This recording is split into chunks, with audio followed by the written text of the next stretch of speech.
اس بات پر تمام امت مسلمہ کا اتفاق ہے کہ انسانوں میں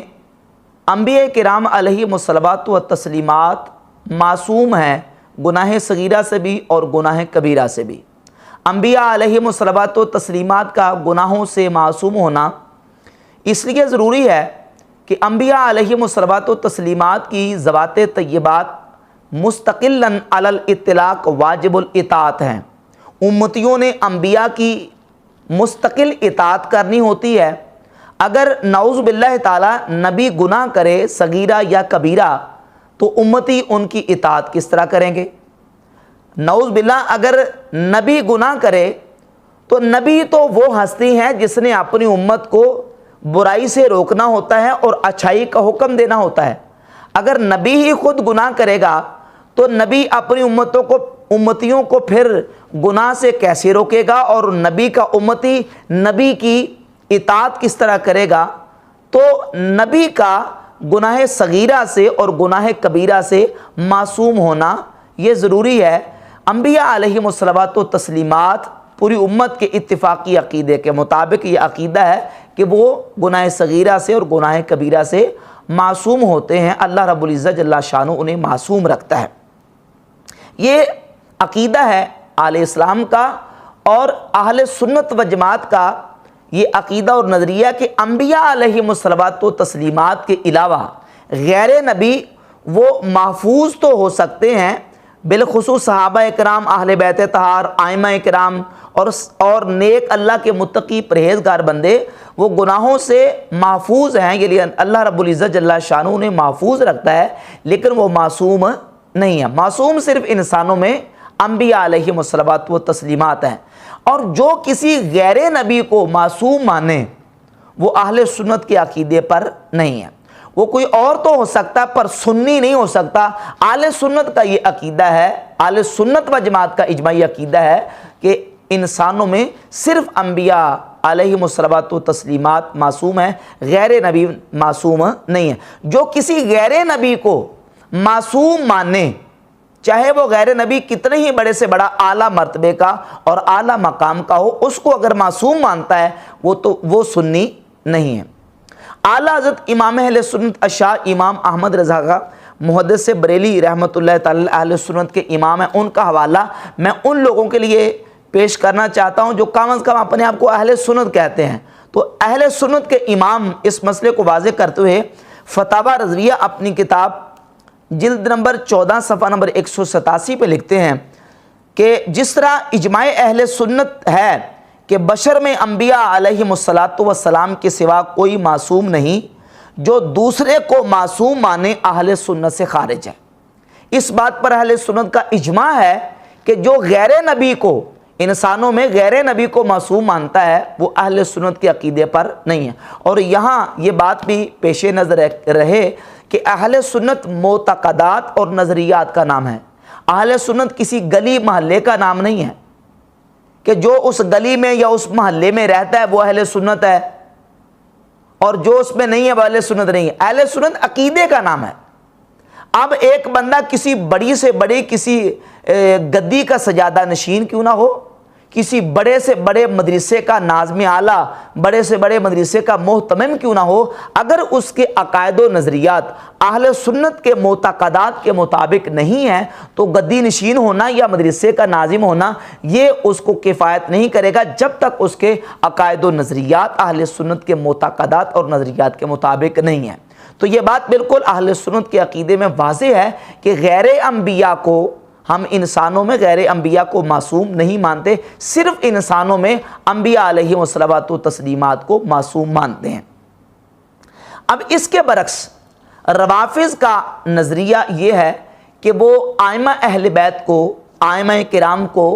معصوم مانتے ہیں۔ یہ بات یاد رہے کہ چونکہ انبیاء علیہم الصلوات و تسلیمات اپنی امت کے لیے علی الاطلاق مستقلاً واجب الاطاعت ہیں، امتیوں نے نبی کی مستقل طور پر اطاعت کرنی ہوتی ہے، اور انبیاء علیہم السلام کے علاوہ امتی جو ہے وہ مستقلاً علی الاطلاق واجب الاطاعت نہیں، اس لیے امتی کا معصوم ہونا ضروری نہیں ہے۔ اب وہ لوگ جو